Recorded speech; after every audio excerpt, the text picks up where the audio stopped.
Hello everybody, we have Auto ABC's Android Auto, Apple CarPlay, 5-inch touchscreen for your motorcycle. Interesting. So on our previous videos, Phil, we've tested out the car version of this. It works really well. I'm still using it, in fact, in my Toyota Highlander, and I'm pretty satisfied with it, so I'm really excited that the motorcycle version is in this box. And he has a motorcycle. I do. So just say you're like, well, these guys, I bet they don't have a motorcycle. You'd be wrong. He's got one. I got a 2007 BMW R1200 RT. You might be seeing it in another video. Perfect. So if you want to see that motorcycle, you want to hit that subscribe button. Now, more importantly, we're going to see how this works with that motorcycle. Exactly. But we're going to break that up into 2 different videos. Now, this is just an unboxing here. So we're just simply going to unbox this and check it out. We're not going to install it on the motorcycle because if you know anything about the weather in Missouri, it's been a little wild here lately. We had sub-zero temperatures. Starting to heat up to a balmy 43 degrees. But to be honest, as weird as that sounds, it does feel so much better than what it was. Yeah, because we've had a heat wave. Yeah. So here it is. This is a 5-inch display. Oh, a fatigue warning device. Interesting. Oh, fatigue warning, huh? But look at this cool little packaging here. You got a nice little dirt bike rider. Yeah. He's on 2 wheels, or she. So let's see this. They definitely packaged it well. Yep. I always like their packaging. It kind of reminds me of another competitor's. I don't know if I really call them a competitor, but you know, that company that names their products, specifically their computer, after a piece of fruit. And I love that they just list the specifications on the back and everything. It's just straight out there, nothing else. CPU. So this is IP65 rated, so it should be able to survive rain and everything. So all right. So inside this box right here, it looks like we got the display, and I'm gonna toss this. it's in this foam. That's real nice. We're big foam heads around here. We got the display right here. So it looks like you got a 4-pin connector right there. Okay. Here's a touchscreen. Reminds me of the car one, but this one seems a little bit more sturdy. It says It's GPS thicker, on right? it. Is it thicker? Can't tell. It's hard to tell without looking. Yeah, it's definitely thicker. I think a lot of that too is it's more of a case for waterproof. To make it waterproof, water resistant. Yeah, I would say on a motorcycle you're going to want a little bit sturdier.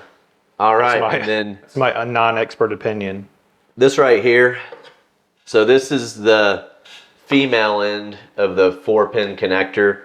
This can go onto your battery here, is what it looks like. This will fit onto the battery on the motorcycle.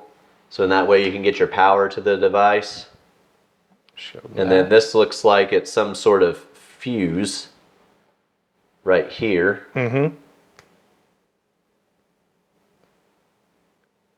See what this, yep, it does. It has a fuse in there. Okay. So in case you blow a fuse, you can replace it.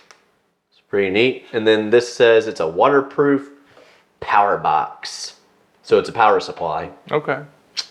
There's that. There's that. And then I will show that. this has a USB, female 4-pin to USB-A. I got a feeling this is maybe to do some firmware updates to it, or maybe or maybe if you have a USB jack on your motorcycle, you can power it that way. Could be. Dude, I think that's how we're gonna try it out. Okay. Whenever we get to that point, because I have a USB port on my motorcycle. Because the Beamer, I'm bougie like that, but I do have. It's the BMW power converter to a USB. So I'm going to try plugging it up with this. Okay. and that will make it so much more easier to use, I think. Now that would be information you could use. Yes. We are And then looking out for you We also in have one small way. different ways to mount it. It looks like we got different spacers for different thickness of handlebars for the device. It also looks like you can just mount this onto your handlebar. Yeah, so I was then- curious about how it was going to mount on a motorcycle. There's 3 pins here on the back. So we got, oh, this is a hood right here, a sun hood. It'll go like that once you get it on there, which that's cool. That'll definitely come in You handy. put his little visor on. Yep, put his little visor on him. And then these right here is how you're gonna mount it.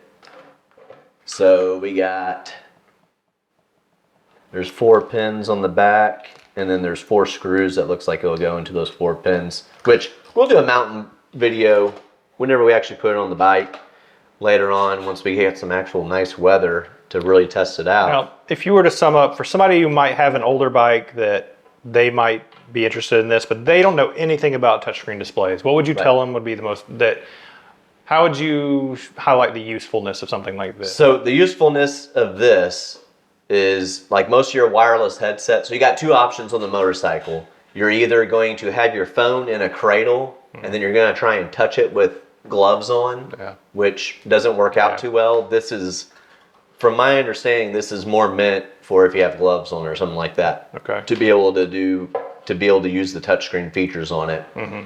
And you're also probably, if you don't have one of these, you got your phone connected to a Bluetooth headset in your helmet. Okay. Well, you can tap twice to cycle through music and things of that nature, but what if you want to go from music to podcast? That gets a little cumbersome and a little dangerous. So what this does is this gives you Apple CarPlay and Android Auto, which is designed to be, in a car on a motorized device, and making it easier to navigate through those stuff to where it makes it safer, to where you're not like trying to scroll up and all that on your phone. You don't have to do that. It's real easy gestures in order to cycle through your music, your podcast, your GPS.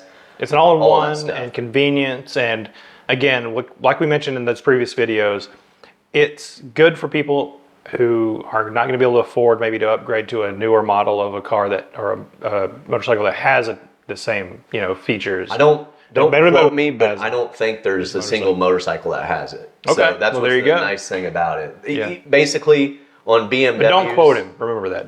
On BMWs, on the one that I've ridden, you can communicate with your Bluetooth headset, but you use like these different kind of like twists on the grip and everything. It's not, I don't know, it's kind of weird. Where this is more intuitive, where you're just clicking with your finger what you want. Yeah. And it's like one press gets you what you want. You want to watch your podcast, you click one button, or not watch your podcast, but listen to it. It sounds funny to be like, I'm going to watch my podcast on my motorcycle. No, you just one click, there you go. So like if you're on the interstate, a straightaway, it's really easy to do.